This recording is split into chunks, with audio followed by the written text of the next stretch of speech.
Sveiki klausytojai. Ir vis dar keista sveikintis, kai realiai sėdžiu su svečiu, bet čia yra Karolis ir trečiasis kąsnis. O su manim daug nepristatinėsiu, nes susipažinsime eigoj, bet man tai yra dėstytoja Aušra Pažėraitė. Sveiki. Labadiena. Tai malonu, kad sutikot visų pirma, labai džiaugiuosi. Jūs iš tikrųjų buvot visiškai nuoširdžiai, sakau, vienas iš pirmų žmonių, kur pagalvojau ten top of the list, kokie 5 žmonės, kur galvoju norėčiau, tai jūs buvo tam sąraše, kur galvoju, iš karto tikrai būtų įdomu ir tikrai norėčiau sužinoti. Tai ir pradėsiu nuo pirmo klausimo, nes kaip ir nepristačiau jūsų iš tikrųjų, tai kaip jūs prisistatytumėt? Įvairiais gyvenimo periodais aš prisistatinėdavau skirtingai, nors veiklos buvo tos pačios. Bet, sakykime, prieš kokią ten 10-15 metų buvo labai smagu prisistatyti, kai paklausė, kuo jūs susijęmat, ką jūs veikiat. Aš mokslininkė. Ir man patikdavo žiūrėti žmonių reakciją. Jų veidas mainosi, jie galvoja, kaip čia dabar reaguoti, kaip čia tie mokslininkai, ką jie veikia. O dabar tiesiog sakau, kad dėstytojauju, darau tyrimus. Bet taip tokio vieno įvardinimo ir turbūt neturiu, nes tų veiklų yra nemažai, tai jeigu pagal veiklas prisistatinėju, tai paminiu šitas dvi pagrindinius dalykus. O šiaip tiesiog, labai aš esu Aušra ir viskas. Labai geras gyvenimo momentas, kai tiesiog esi. Taip. Tiesiog. Tai gerai, paminėjot žodį mokslininkė, tai net nežinau iš tikrųjų nuo kur turbūt būtų įdomiausia, galbūt pradėti nuo pradžių, taip sakant.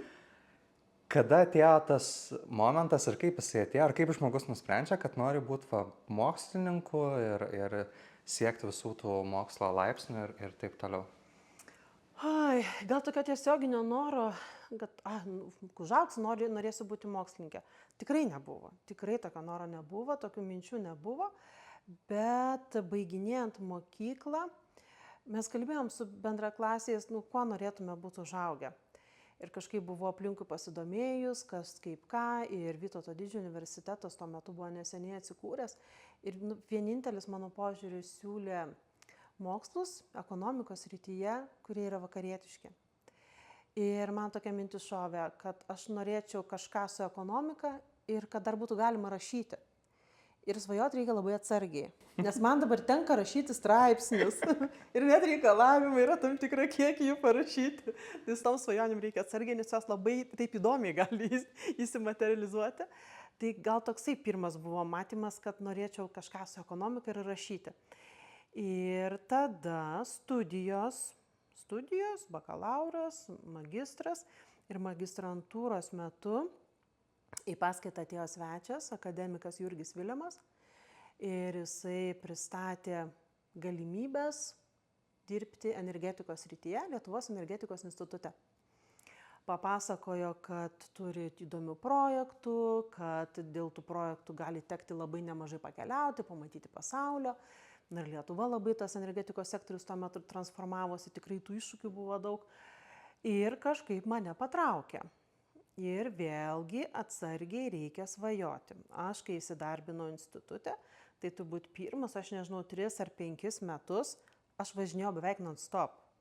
Paskui, kai nustojau kuriam laiku važinėti, aš gal 5 metus iš to niekur važiuoti nenorėjau. Jokių kelionių nenorėjau, nes aš tiek buvau atsikeliavus. Tekę darbuoti porą metų tokią stipendiją laimėti Nordic Council of Ministers.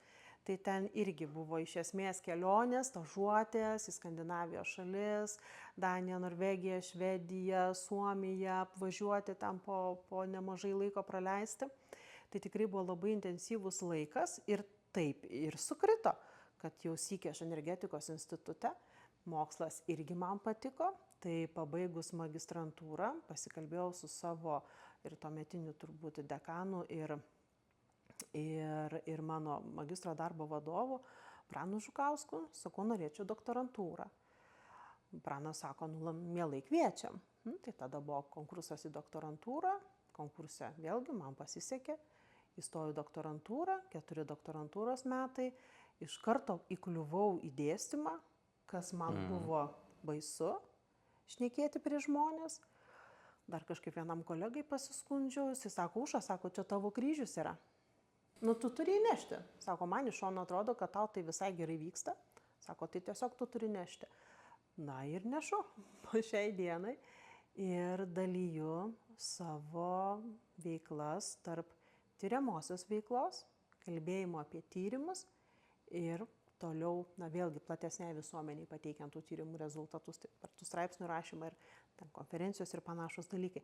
Tai taip ir susiklostė. Taip sakyčiau, ne visai tikėtai, bet vis dėlto kažkas matyt glūdėjo kažkur ten viduj, pasąmoniai ir tiesiog taip susidėliojo likimas ir šiaip aš esu patenkinta. Labai, labai gerai šitą girdėt. O tada vis tiek, aš jūs labiau žinau iš marketingo, ten ekonomikos srities, bet energetikos institutas, kaip ir ne visai marketingo sritis, ten yra marketingo, bet kaip suprantu, pirmą atsirado energetikos institutas, paskui jau tas dėstymas marketingo srityje. Tai kaip čia, kaip susijungia šitie dalykai? Magistrantūrai mano buvo marketingas ir tarptautinė komercija programa. Ir taip po šią dieną jinai sėkmingai gyvuoja.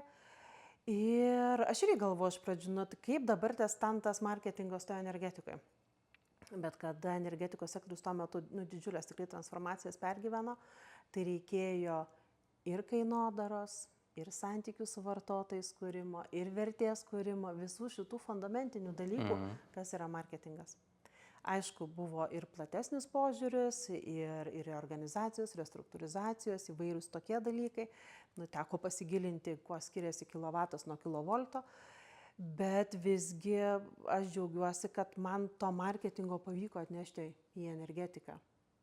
Ir plėtojosi tie visi reikalai, įvairiausiose projektuose teko dalyvauti, bet vis dėlto ta tokia gyja jinai ir pasiliko.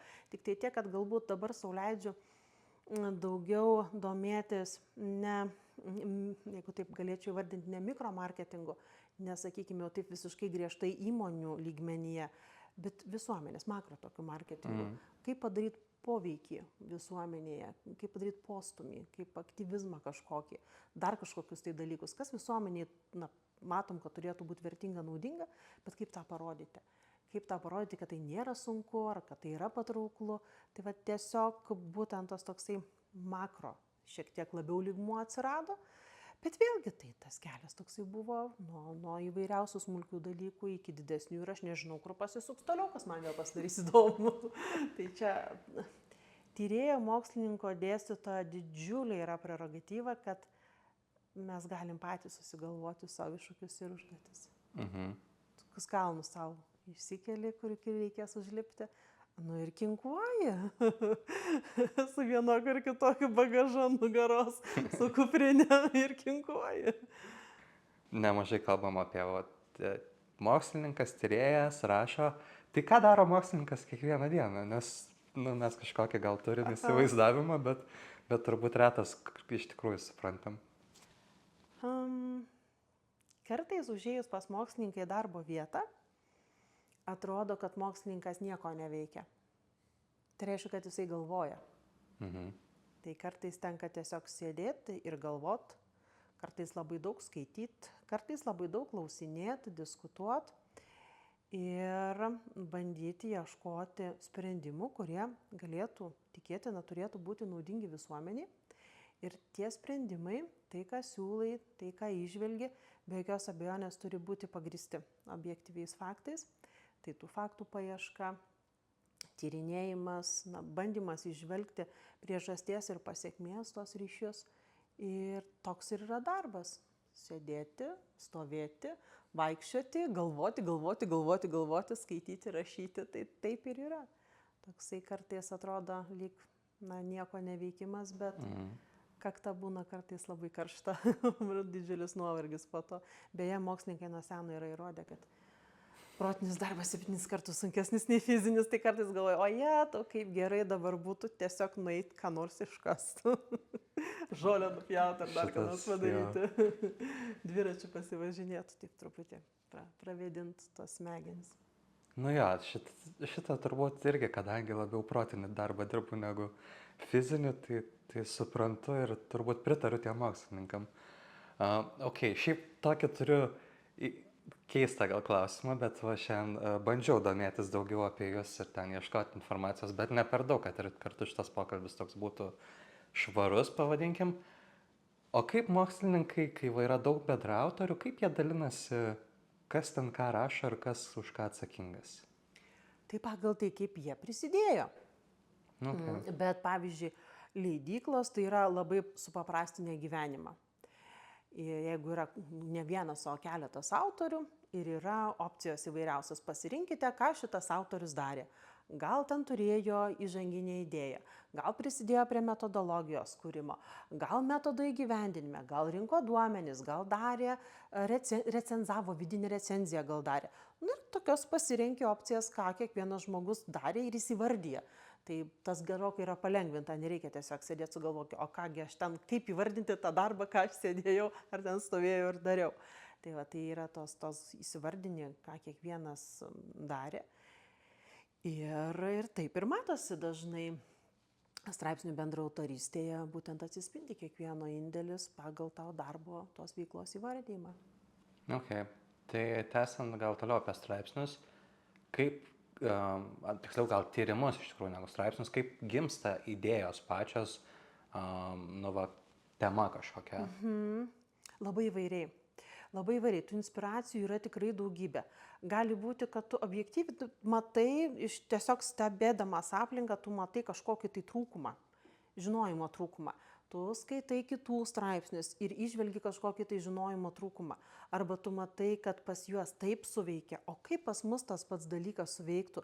Iškės, kuo mes panašus, kuo mes skiriamės, sakykime, kaip veikia ten kur nors Lenkijoje kažkokie tai dalykai, kaip veikia Ispanijoje, kaip suveiktų Lietuvoje, kad mes žinotume, kokios galėtų būti pasiekmes. Tai įvairiausiais būdais, kartais tiesiog užklausia, kartais ta idėja yra, kaip aš sakau, primetama, kabutėse ta idėja primetama, aišku, bet jinai ateina iš kitų klausimų. O ką jūs galėtumėte pasakyti apie tai, ką mokslas sako apie tai? Ir susimastai, pradedi ieškoti informacijos, žiūrėti ir matai, kad mokslas neturi dar tokio labai tvirto, sakykime, atsakymo. Arba tas atsakymas yra gautas, sakykime, kaip pavyzdys, kad būtų gyvenimiškas. Kažkokie atsakymai, kaip vartotojai elgiasi, kaip žiūri kažkokias tai idėjas. Vienoks atsakymas buvo, sakykime, prieš pandemiją. Ir įvyko didžiulis pokytis. Ir kaip dabar jie į tai žiūri? Ar tai iš tikrųjų čia pokytis ir ta jų požiūrį įvyko šitoje vietoje ar ne? Sakykime, vienas iš tokių pokyčių, šiek tiek slopsta, bet iš principo išlieka kaip tendencija saugumo poreikis. Nepamirškim, kad prisidėjo karas Ukrainoje. Ir tas saugumo poreikis jisai labai yra užaštrėjęs. Ir būtent pirmasis tos postūmis tokiam pasikeitimui buvo pandemija. Mūsų gyvenamajam laikotarpį. Anksčiau tai irgi daug įvairiausių dalykų buvo, bet kalbant apie mūsų gyvenamąjį laikotarpį, tai va pandemija ir paskui prisidėjo, aišku, karas Ukrainoje. Kitaip persidėliojo vertybės, kas yra svarbu, kas yra vertinga. Tai vėlgi, tai padaro pokyčius mūsų elgesyje, tai mūsų požiūryje į tai, kas yra vertinga, kaip mes tą bandome pasiekti ir panašiai. Tai tą verta žinoti. Ir ta žinojimo spraga tokiu būdu įvairiais tyrimais yra užpildoma. Kartais vienas tyrimas inspiruoja kitą tyrimą, kažką ištyri, bet ten dar, kaip tęsim, ten dar reikia pakrapštinėti. O pažiūrėk, taip įdomiai, ten tas išlindo dalykas, bet reikia dar truputį kitą metodą pritaikyti, kad tada matytume tokį platesnį vaizdą ir iš tikrųjų turėtume objektyvius faktus kažką paneigti arba patvirtinti. Tai labai labai įvairiai ir kažkas užduoda klausimą ir pats keli klausimus ir pastebi kažką ir įvairiausiais būdais tos idėjos atkeliauja. Aišku, stengiasi, kad ir kaip būtų įdomu, raketų mokslas į ten nešokį. Tai savo toj srity matai dalykus ir toj plotmėj kažkaip stengiasi kažką, bandai kartais padarinti, tarp disciplininio tokio padaryti, kad vėlgi kažkokia nauja vertė, nauja nauda atsirastų, naujas supratimas. Bet jau toksai nėra kardinalus šuolis į visiškai kitą. Molekulinė chemija, važiuojam. Tai vis tiek, sakykime, tokia plačioj savo vagoj pasilieki. Ja. Aš eilinę kartą jau klausytojams bus, man atrodo, nenuostabu, šokinėjau tarp temų, bet man atrodo, mes neaptarėm labai svarbios dalies. O tai ką daro Lietuvos energetikos institutas? Labai daug įvairiausių dalykų yra vadinamos laboratorijos arba skyriai. Ir absoliučiai didžioji dauguma tų laboratorijų užsiema įvairiais technologiniais dalykais. Ten degimo procesai, ten hidrologija, įvairiausi tokie reikalai. Ir yra viena laboratorija, kur aš dirbu, tai mes esam socialinių mokslo atstovai.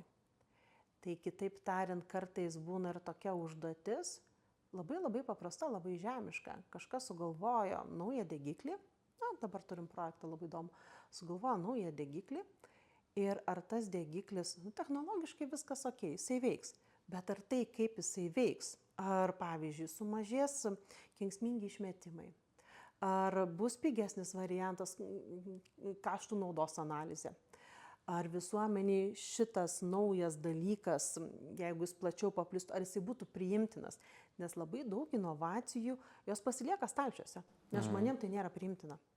Iškas, to marketingo vėl reikia. Tai būtent šitokių socialinių mokslų dalis ir yra pasižiūrėti, o kaip tai suveiks visuomenėje, kaip tai suveiks vartotojams, koks bus priimtinumas. Ar tai išspręs jų kažkokią tai problemą, ar tai pagerins jų, sakykime, būvį, gyvenimą, gal visiškai netiesiogiai, ten kažkur kažkas kažką sudegino, efektyviaus išlydė stiklą. Arba ten į stiklą kažkokiu tai galėjo įdėti priemaišų, kurios, pavyzdžiui, pelenų galėjo gražinti į stiklą gamybą pelenus, tai tų pelenų nereikėjo išmesti, užsisuka žiedinė ekonomika, reiškia, kad mes nebereikia tų resursų iš žemės išsikasti tiek būtų reikėję, jeigu nebūtų tų pelenų gražinti ar dar kažko. Tai va tokie įvairiausi dalykai, kaip galima kažką padaryti, kad būtų geriau. Ir kartais ta plika akim nesimato.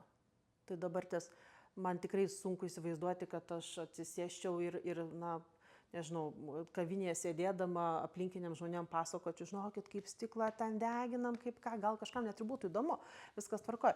Bet tai nėra toksai kasdienis dalykas, kur mes tikrai kiekvieną dieną ten su to susipažįstam patys. Ar ten kaip ten su kaukiam panaudotom, ką daryti, o gal jas galima kaip nors dar gražinti į kažkokį tai ciklą, ne tiesiog išmesti. Gal dar galima kažką nuveikti. Tai va šitie vis dalykai nėra plika akim labai matomi, bet jie gali, kiekvienas mažas lašelis gali prisidėti prie didelės upės ir vandenyno, kaip mes galėtume labiau, neudryšiau sakyti, ne tai, kad sustabdyti klimato kaitą, bet prie jos prisitaikyti. Tai sustabdyti, labai norėčiau, bet bijau, kad tai negrįžtamas procesas yra. Tai dabar kaip greitai. Čia turbūt esminis dalykas, kad sustabdyti neįmanoma. Tik tai prisitaikyti ir mažiau žalos padaryti, tapti neutralesniais. Bet kita vertus, tą reikia daryti protingai. Ir mes ir tie socialinių mokslo atstovai, mes ir esame tarpe žmonių vartotojų, kaip nesumenkinant jiem vertės arba dar ir parodant didesnę vertę, jeigu objektyviai yra. Faktas, viskas turi būti objektyviai, tie dalykai yra. Pademonstruojant tai, kad jie patys aktyvizmų simtų, kad jie patys tą sprendimą priimtų, matydami naudą, savo vertę, bet mūsų užduotis yra tai parodyti, jeigu jinai yra, tai parodyti, pademonstruoti. Ir tada tik tai galima tikėtis kažkokio tai sprendimo, nes žmonės šiaip savo nepatikė bet kuo. Žmonės kritiškai yra mąstantis, žmonės Lietuva racionalūs, žiūri pasaulį tvarkingai. Ir jiems reikia parodyti tą naudą, tą vertę. Jeigu jos nėra, tai viso gero. Apie žmonės čia, man atrodo, būtų galima diskutuoti, ypač COVID metu sąmokslo teorijų didžiulį iškilimą, bet nekrypsim į tą pusę, nors irgi labai įdomi pusė.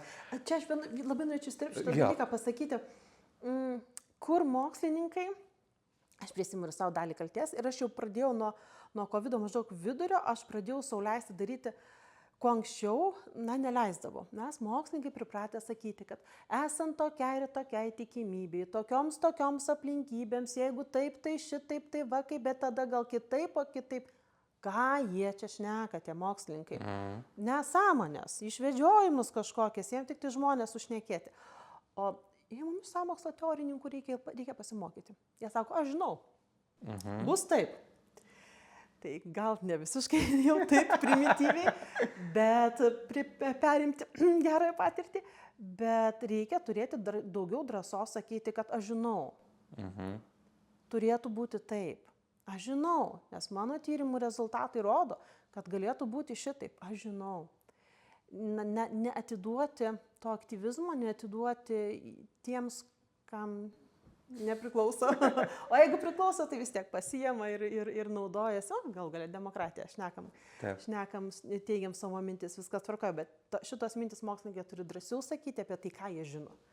Ir jie tą daro pernelyg mano požiūriu atsargiai, nes jie mokslininkai, jie žino, vertina savo šnekėjimo ir pasiekmes, ir tą sąžiningumo kriterijus, tai aišku, meluoti negali, bet ta tokia atsargumo visi dalykai, jie nelinkia daugelis taip elgtis, tokios truputį daugiau drąsos turėti. Tai man atrodo, kad reikėtų turėti daugiau tos drąsos ir sakyti, aš žinau, nes mes žinom. Jo, čia įneštų tam tikrą paprastumą, nes žmonės, ten sudėtingos tos frazės, tai daugelis žmonių nieko jos nesako. Kartais net ir atstumia, nes tu nepakankamai aiškiai pasakyti dalykus. Jeigu nemoki dalykų paaiškinti ant 5 pirštų, tai kažin ar pas dar tą dalyką supranti. Viskas. Tai mano požiūris va šiek tiek kovidas irgi pakeitė, kad reikia būti drąsesniems su savo teigimais, kuriems mes turim pagrindą, mes turim rezultatus, mes turim objektyvius faktus. Tai grįžt atgal, kalbėjom, kad jūs, kaip tarpininkai socialinių mokslų, tarptų inovacijų ir žmonių, šiek tiek galėtumėt gal net ir kažkokiais, nežinau, nuasmenintais keisais, kaip tas visas procesas vyksta? Ar tai yra moksliniai tyrimai daromi kažkokios, ar tai apklausos, ar tai, nežinau, fokus grupės, ar ten dar kažkokių metodų turbūt yra daugybė. Jo, bet kaip va, tas on daily basis atrodo, ar kaip gal kažkokį vieną projektą paimant visą jo kelią? Iš tikrųjų, labai geras žodis yra projekto kelias, nes įvairiems tyrimams daryti reikia lėšų. Jos taip pačios savaime taip jau labai smarkiai neatsiranda, nes Lietuvos valstybė nors ir investuoja į mokslą, bet galėtų tą daryti gerokai platesniu mastu. Viena vertus, kita vertus, galima pasinaudoti įvairiomis galimybėmis, kurias suteikia bendrai Europos Sąjunga. Ir yra įvairiausios programos, yra Horizon Europe, anksčiau buvo Horizon 2020, dabar Horizon Europe. Ir tenais yra daugybė vadinamų šaukimų, kur manoma, kad galėtų mokslas padaryti tam tikrus proveržius. Ir žiūri to šaukimus vadinamus, sakykime, ten vandenilio srity, ten tarp kultūrinių tyrimų kažkokia srity, dar ten kažkokia lingvistiniai srity. Ir būna konkretus pavadinimai ir būna trumpas aprašas, ko būtų tikimasi iš tokio projekto. Jeigu kažkokia tai jungtinis konsorciumas tuo projektu užsiimtų, tai jie paruošia pasiūlymą ir tas pasiūlymas turi parodyti, kad jie atitinka tai, ko tikimasi ir gal net ir dar tokius rezultatus platesnius galėtų gauti. Ir yra skiriama nemažai pinigų ir tų projektų paraiškos tarpusavėje konkuruoja ir būna, kad laimi, būna, kad pralaimi. Dažniausiai pralaimi, nes sėkmės nuošimtis yra labai menkas. Sakykime, 3-5%. Tai supranti, kiek reikia dėti pastangų, kad tau pavyktų kažkada. Bet nepaisant to, kai jau pavyksta, tuomet tu vykdai tą tyrimą, kurį prisižadėjai vykdyti. Ir to tyrimo eigoje, kai buvai numatęs padaryti apklausą, darai apklausą. Buvai numatęs fokusuotą grupinę diskusiją surengti, darai šitos dalykus. Nori, ten buvai susiplanavęs per 5 šalis tai padaryti, darai per 5 šalis. Ir paprastai ten tokie jau dičkiai projektai, tai būna konsorciumuose atliekami ir ten tų konsorciumo dalyvių gali būti ir 9, ir 5, ir 19. Ir tada pasiskirstai veiklomis, užduotimis, rolėmis tame projekte. Aišku, jau būna iš anksto paraiškoje tas parašyta. Ir darbuojasi 3-4 metus, priklausom nuo to, kokia yra projekto trukmė, ir darbuojasi, ir bandai rasti atsakymus, padaryti tai, ką esi pažadėjęs. Ir visiškai objektyviai aiškiai yra suprantama, kad dauguma tų projektų, jie padarys postumį, jie užpildys kažkokią tai sritį, kur dar buvo kažkas nežinota. Bet, sakykime, kad taip grandiozinį šuolį padarytų, tai matyt, ne tiek daug tų projektų yra, bet taip yra visiškai normalu, kaip ir kasdienėme mūsų gyvenime.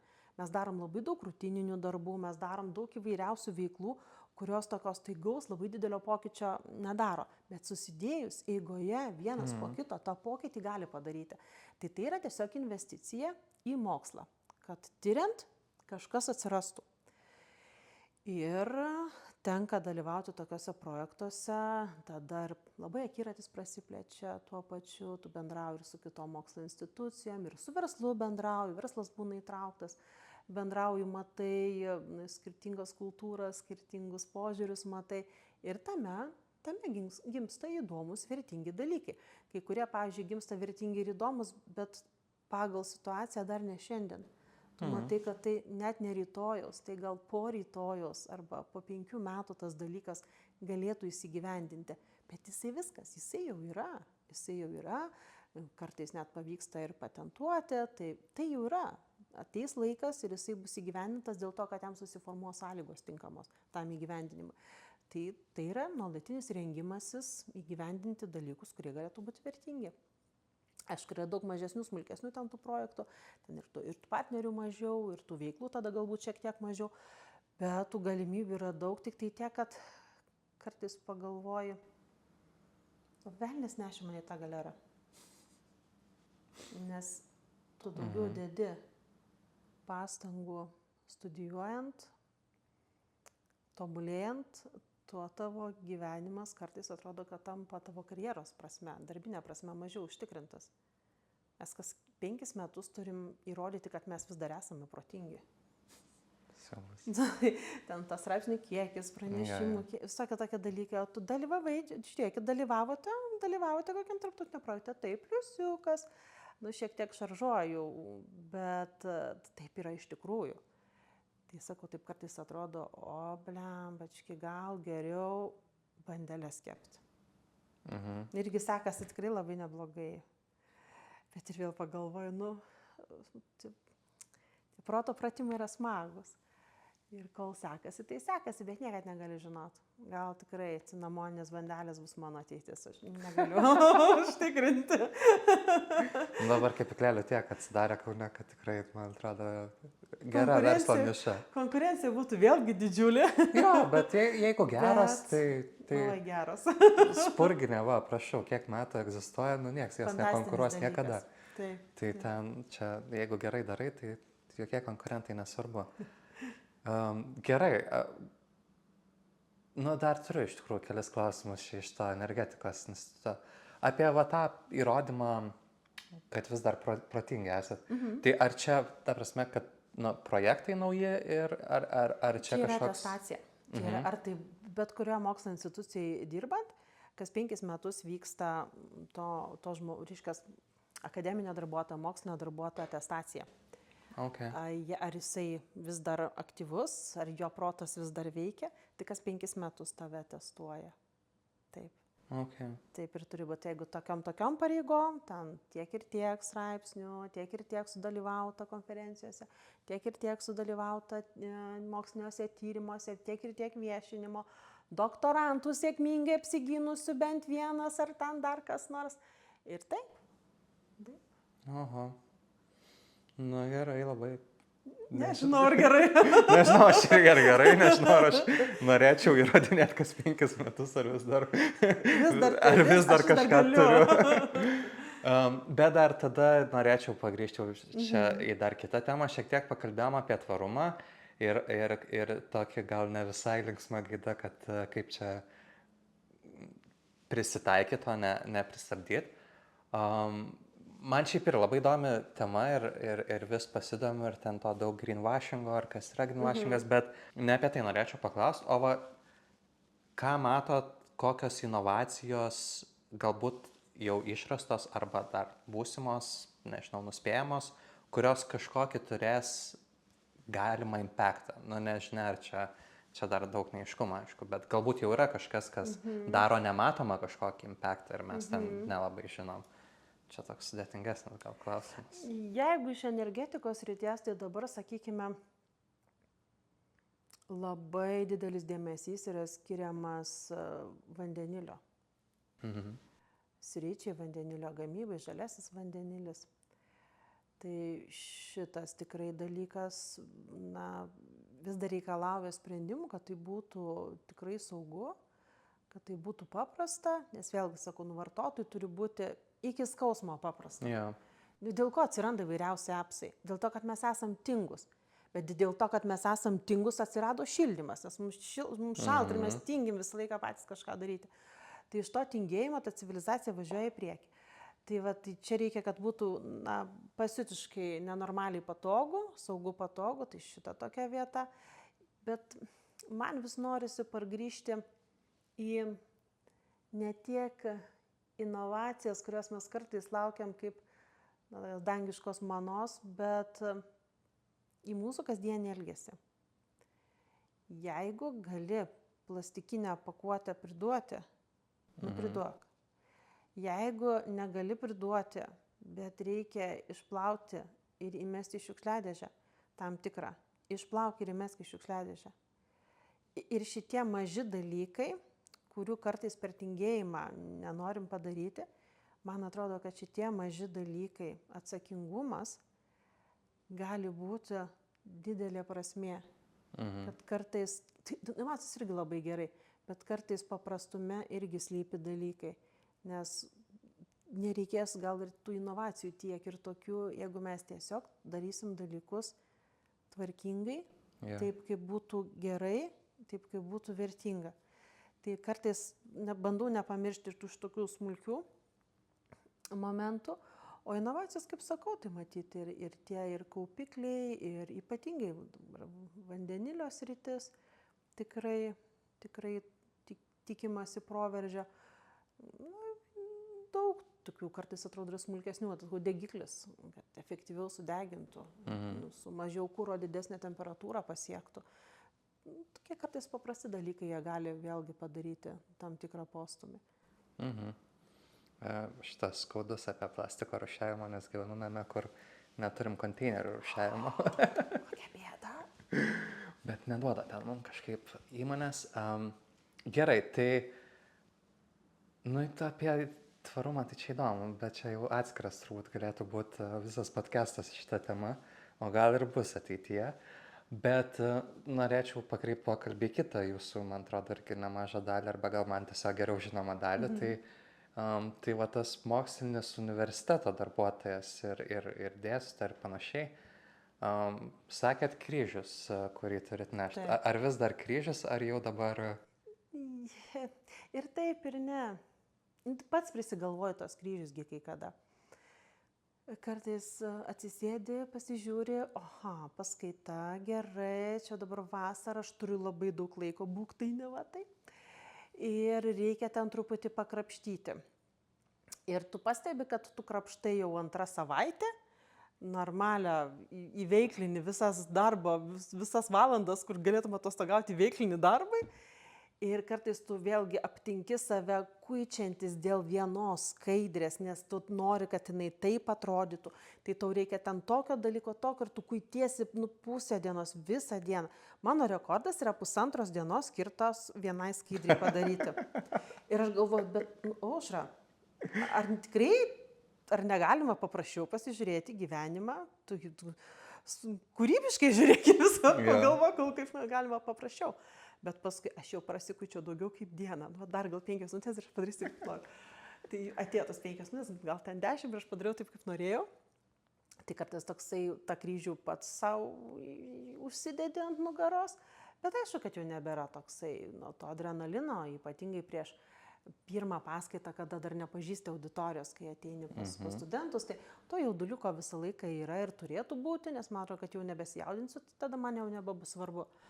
Bet tik tai tiek, kad jis jau nebe toksai, jau daug vis tiek tų patirties daugybę turi žmogus ir supranti, kad yra didelis malonumas, kai tau užduoda klausimus ir tu gali atrasti atsakymus, kitaip pasižiūrėti į dalykus, nes pats savo gal taip ir neužduotum.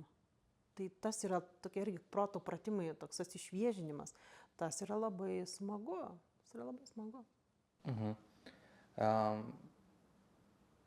Ar daug keičia tas skaidrės vasarą? Ar nėra tokio, kad, tai studentai nauji, tai jie nežinos, kad kas čia buvo prieš tai? Keičiu. Ir, aišku, fundamentinių dalykų, taigi ten nėra ko keisti. Bet tikrai yra nemaža dalis skaidrių, kurios yra susiję arba kurias aš noriu papildyti naujausiais pavyzdžiais. nes visada smagu žmonėm, kai pasakoja apie jų gyvenamąjį laikotarpį, apie jiems svarbius pavyzdžius, nes per tai geriau supranta dalyką.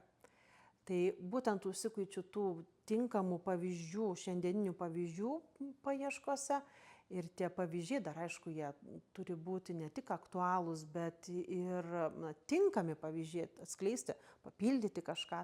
Tai gal sakyčiau, čia daugiausia. Arba sugalvoju, kad man reikia kiekvienai kas antrai skaidriai padaryti ten kažką.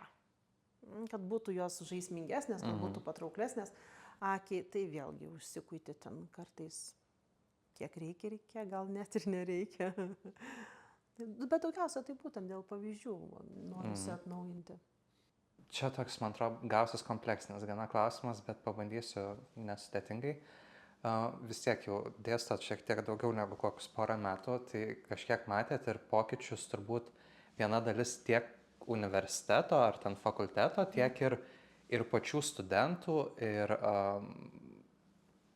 daug girdim apie tai, kad šiuolaikinė karta vis mažiau išlaiko dėmesį ir daug visokių kitų problemų. Tai koks įvyko, ar matot, kad įvyko pokytis kažkoks ir koks įvyko pokytis tiek fakulteto galbūt lygmenių per kad ir kiek metų dėstot, tas šiek tiek daugiau nei porą, ir studentų lygmenių? Iš tikrųjų kompleksinis klausimas. Nes fakulteto uždavinys visada yra tas pats. Kuo labiau atliepti šiandieninius poreikius, užtikrinant studijų kokybę. Ir mes su dėstytoja Nina Klebanska nebedėsto, bet gal ir tekia susidurti. Tai mes laiką juokavom, kad mūsų darbo grafikas nėra labai griežtai apibrėžtas. Todėl mes dar galime dirbti, kada norim. Tai todėl dirbam ankstyvo ryto iki vėlyvos nakties. Tai stengiantis užtikrinti tą kokybę. Tai tas yra nuolatinis dalykas. Pergalvokim, gal taip, gal anaip. Bandant atliepti ir studentų poreikius. Kaip keičiasi studijuoti tie žmonės? Keičiasi. Iš tikrųjų keičiasi, bet labai priklauso ir nuo to, kaip susiformuoja kokia grupė žmonių, koks tarp jų mikroklimatas susiformuoja, kitaip tariant, to tokio kurso dinamika. Tai tas labai gali ir padėti, ir nebūtinai padėti. Bet tą kurso dinamiką, tai dėstytojai mažai atsakingi, daugiausia studentai tarpusavėje, kaip susidraugavome, kaip susibendravo, tas laikas skatino, susidraugaukite tarpusavėje, megzkite ryšius. Jums to dalyko ne tik dabar bus smagiau gyventi, bet ir ateityje gali labai praversti ir būti labai naudinga. Ir kaip jie tarpusavėje susidraugauja, kaip jie susibendravo, kokia, kaip sakau, to kurso dinamika daug priklauso, pagelbsti kartais vieni kitiem, ten kaip kumštis bendras. Kartai žiūrėk tokia labiau pabirę, daugiau kiekvienas su savais interesais, su savais burbulėliais. Tada gal ir tos bendrystės mažiau ir nebe taip smagu ateiti netgi į auditoriją. Ir kitas pokytis, panirzgėsiu kaip jau tokia jau link 100-mečių profesorių. Man kartais pradeda atrodyti, kad nebūtinai jaunimas, bet apskritai žmonės, nesvarbu kokia karta bebūtų, tokia bendra kažkokia tendencija lyg tai formuojasi, kad žmonės nori gauti daugiau su mažiau pastangų. Ir mane tai šiek tiek glumina. Nepaslapti studentai rašo komentarus, atsakinėja į anoniminės apklausas, rašo komentarus. Ir po to pačio kurso dėstymo, kur jie visi kartu viena auditorijai buvo. Vienam sakys, kad buvo pakankamai lengva, kitas žmogus parašys, kad buvo labai sunku.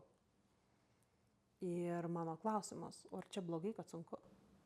Tai jeigu buvo sunku, reiškia, tu mažiau žinojai, daugiau save pridėjai, tu pasivijai, tai kaip ir turėtų būti gerai. Nes ir pačio atsakomybė yra didžioji atsakomybės dalis, ką susidėsi. Jeigu nekelsi klausimų, jeigu nesusidėsi, taigi dėstytojas neatvers galvos ir neinstaliuos į smegenis dalykų. Nuo kiekvieno priklauso, ten stengiasi, sakau, paprašiau kažkaip, rasti tų prieimų, bet visgi tai yra žmogaus atsakomybė. Ir man regis, kad tokia formuojasi bent jau kažkokia apimtie tendencija, kad kažkaip turėtų viskas įvykti savaime. Neįvyksta dalykai savaime. Paprastai dėl jų reikia dėti daug pastangų. Jeigu mes norime kažko, mes turime dėti daug pastangų. Jeigu mes, parsinešę kačiuką iš prieglaudos norim su juo susidraugauti, mes turime dėti labai daug pastangų, kad tas kačiukas, mes su to kačiuku susidraugautume, pažindami vienas kitą. Tai jo labiau studijose tų pastangų reikia. Tai va čia, sakyčiau, toksai kaip ir tokia įdomi situacija, kur jinai nudreifuos. Nes galigi lengvinti dalyką iki negalėjimo. Yeah. Bet tai kuo tada bus vertas tos studijos? Tai tada imitacija tų studijų bus. Man atrodo, kad ir turi būti pakankamai sudėtinga, kad susidėtų žmonės į galvą. Ir šiaip tenka tikrai nemažai keliauti po įvairių šalių, įvairius universitetus. Turiu pasakyti, kad mes dedame tikrai labai daug asmeninių pastangų, kad studentų patirtis būtų kaip įmanoma geresnės. Mums jie rūpi, viskas tvarkoja. Bet kitose šalyse, aišku, dirba su didesnėmis grupėmis ir automatiškai to žmogiško santykio nėra tokio draugiškumo lygmens. Tai studentai ten daugiau būna kaip masė.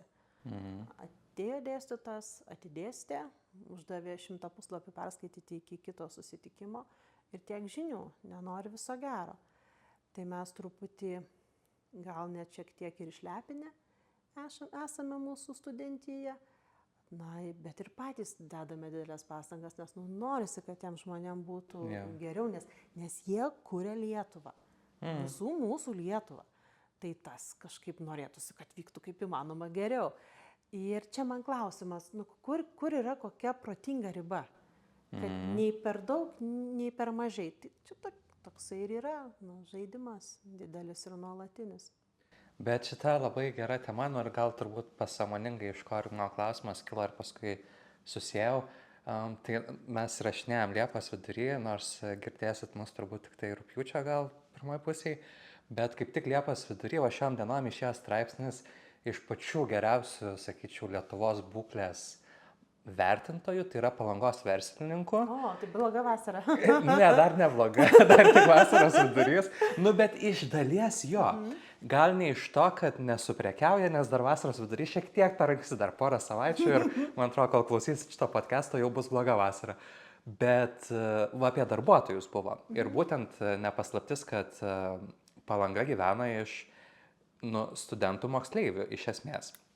Ir verslininkai pastebi tendenciją, kad labai panašiai sutampa su tuo, ką jūs sakot, kad nebenori tas jaunimas dėti daug pastangų. Labai nemažai atvejų, kur ten praėjo pusę vasaros ir išeina, nori ten nepilno etato, ten kažkokio pusę etato, kad ir pasilinksminti ir užsidirbti. Ir žodžiu, turbūt vyksta kažkoks kartos pokytis. Daug mes girdim to iš užsienio, bet tas pats vyksta turbūt Lietuvoje. Tai labai įdomu, kur įvyks lūžis, nes yra kažkokia turbūt riba, kur per mažos pastangos jau neduos jokių rezultatų ir tada reikia daugiau dėti jų, kad gautum rezultatą, ir čia kažkoks turi įvykti lūžis. Tikrai taip. Ir dėstant gal tai nėra taip labai ryšku, aš sakau, tokia gali įžvelgti kažkiek tendenciją, bet man labai gerai pasistebi, kuomet tenka vadovauti baigiamiesiems darbams.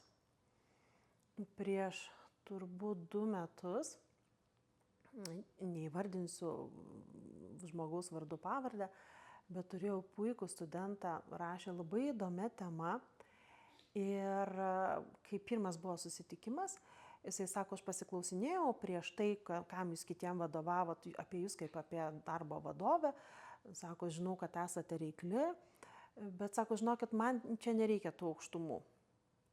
Tvarkoj, išgirdau, bet aš žinau, kad kai žmogus pradeda dirbti, vėliau jisai nori būti adekvačiai įvertintas. Kita vertus, tarp draugų vėlgi nenori galbūt jau kaip į pastangų įdėjo, tai jau nori ir to ir geresnio įvertinimo. Ir dabar žiūrėsiu, galvoju, kaip su tuo žmogum bus. Tas žmogus, žiūriu, kad yra pasiutiškai protingas.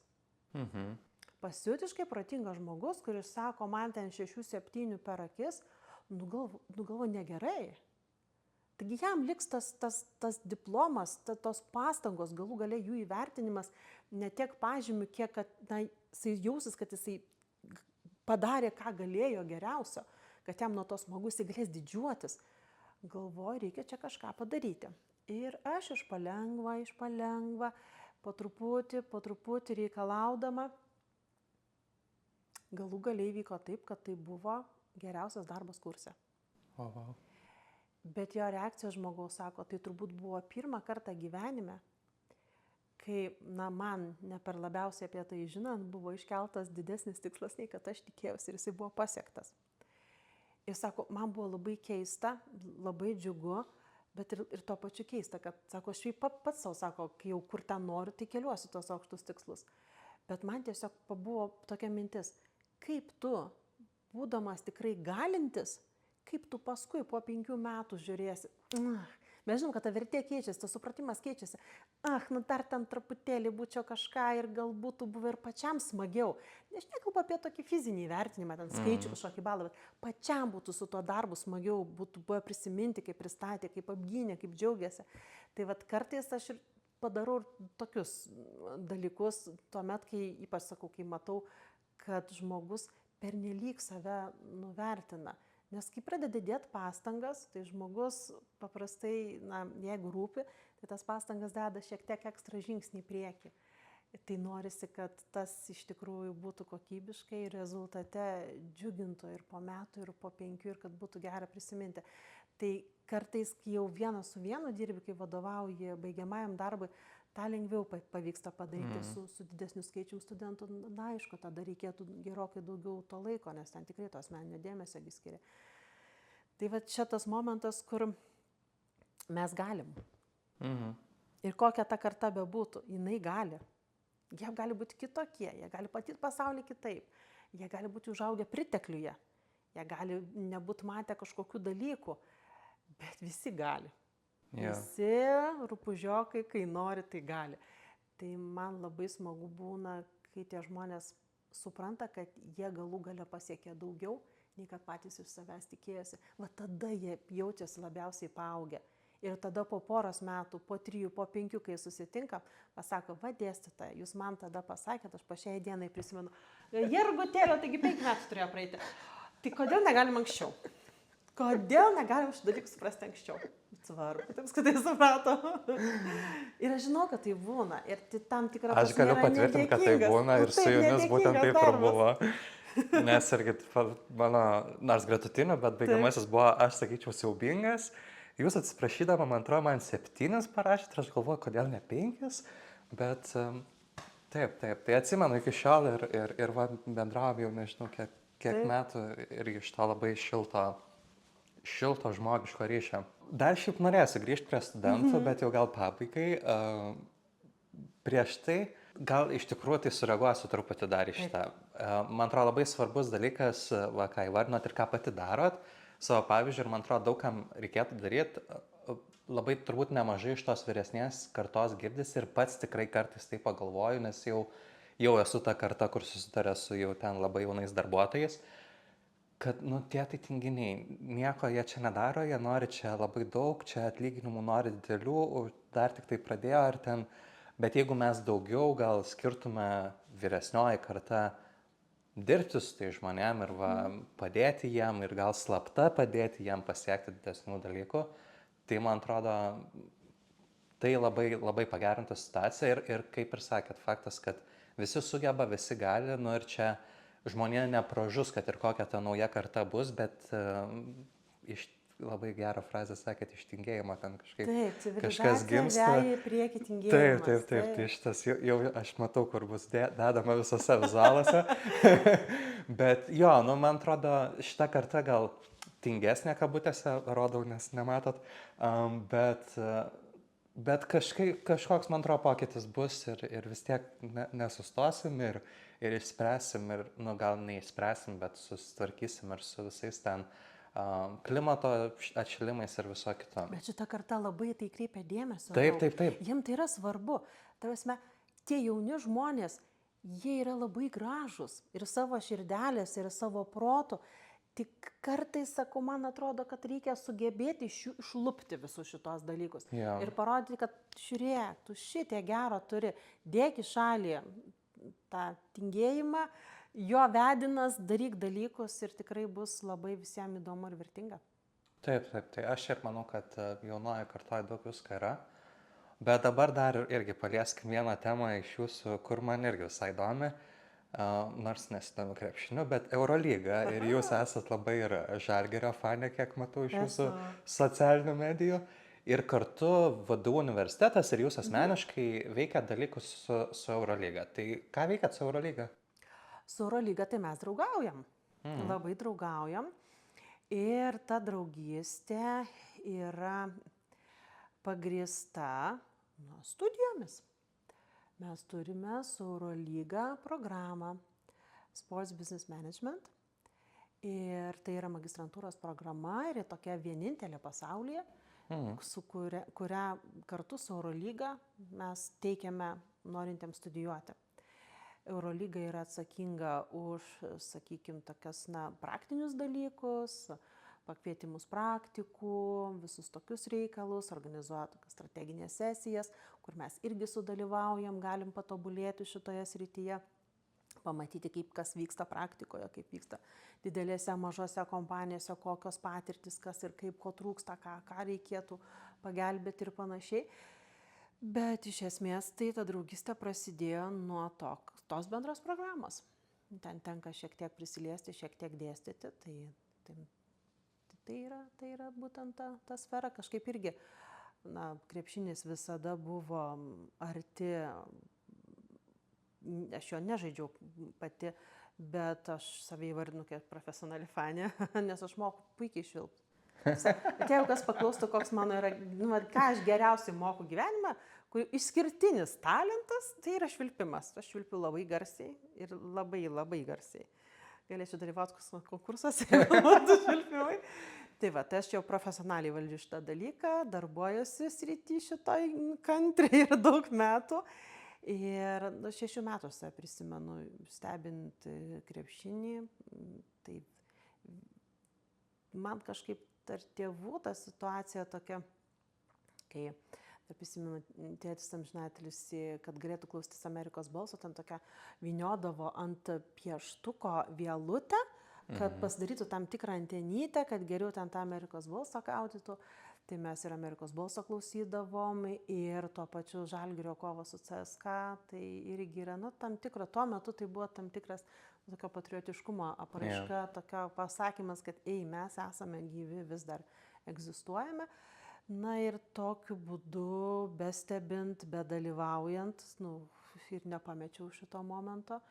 Ir labai geras laisvalaikio praleidimo būdas. Visiškai išsikrovimas, išsirėki, išsišvilpi, išsistaugi, ar ten džiaugiesi, ar ten beveik verki, bet ir labai gerai suplanuotas laisvalaikis, tu tiksliai žinai, kada tu turi laisvalaikį, numatytą dienos, tie vakarai ir galų gale tai išvirto į tokią bendrystę, galimybę prisiliesti prie Eurolygos kaip organizacijos. Tai irgi labai įdomu, iš tikrųjų, pamatyti iš vidaus dalykus. Jo, aš tą turiu nuolatinį smalsumą viską pamatyti iš vidaus, tai įsivaizduoju, kad Eurolyga tikrai tokio dydžio būdama, nors nesu krepšinio kažkoks fanas ir neseku aktyviai, bet jo. Gerai, tada jau link pabaigos einant, bet dar ne visai pabaiga. Tai susiduria daug su studentais, o studentai vis tiek yra kūrybingi labai.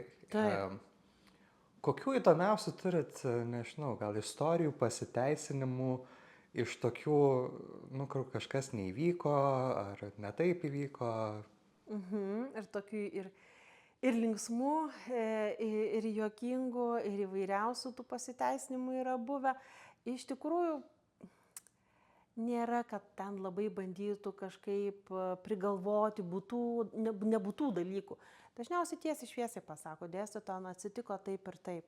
Tai tokia problema, gal galima kažkaip įspręsti. Tai kol tai yra galimų sprendimų rėmose, tai tikrai labai faina būna įspręsti, nes niekam nereikia tų problemų. Na, kai jau būna peržengtos kažkokios tai ribos, tai tų sprendimų tiesiog tada jau jie nebėra tokie teigiami, kartais ir būna tų neigiamų sprendimų. Bet kad tokių labai kažkokių, na, super šuo suėdė internetą, tai mes labiau tarpusavėje sakom. Šitą, kad jeigu kažkoks pasiteisinimas, kad ten nebuvo interneto ar kažkas tokio, tai sakom, matyt, vėl šuo suėdė internetą. Tai daugiau toksai juoko forma, bet šiaip labai retai pasitaiko kažkokie tokie, sakau, bandymai apgauti. Jų pasitaiko, bet jie yra tikrai reti.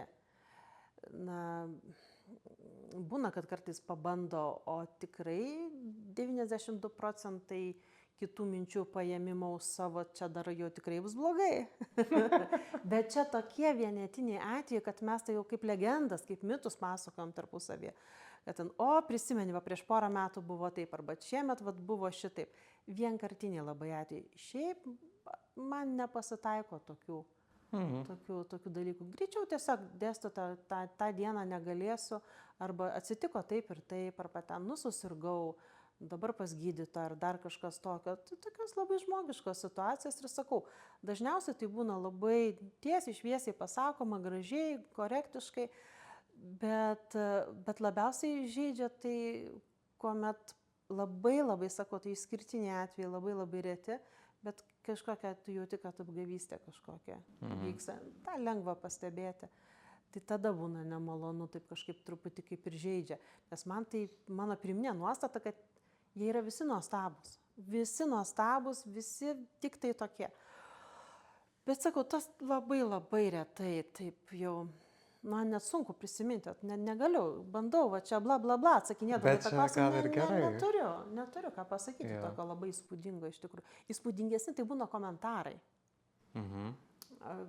Tai ten visokiausi būna linksmų, juokingų palyginimai.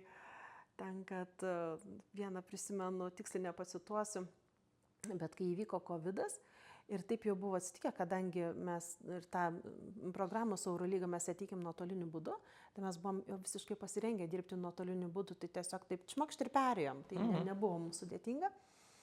Ir tai ir buvo komentaruose parašyta. Sako, pasakė, kad nuo rytojus visi nuotoliu studijuosime, sako, vieniem, sako, blogam šokėjai, tai ir tie dalykai trukdo. Ten keletas daug taškų buvo padėta, bet labai aiškiai galime suprasti žodį.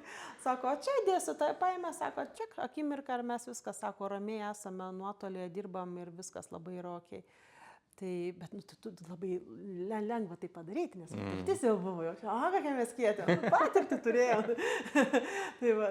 Tai va tokie linksmi komentarai būna, sakau, ten palyginimai kokie nors, arba ten parašymas, ten vėlgi, kai stengiuosi pavyzdžių parinkti, kurie būtų paveikus, kurie padarytų kažką, paliktų atmintyje dalyką, nes tada geriau įsirėžia ir pati informacija. Tai turiu tokių keletą pavyzdžių, kurie kartais net gali ir ašarą sukelti, reklamos tam tikros, parodymas.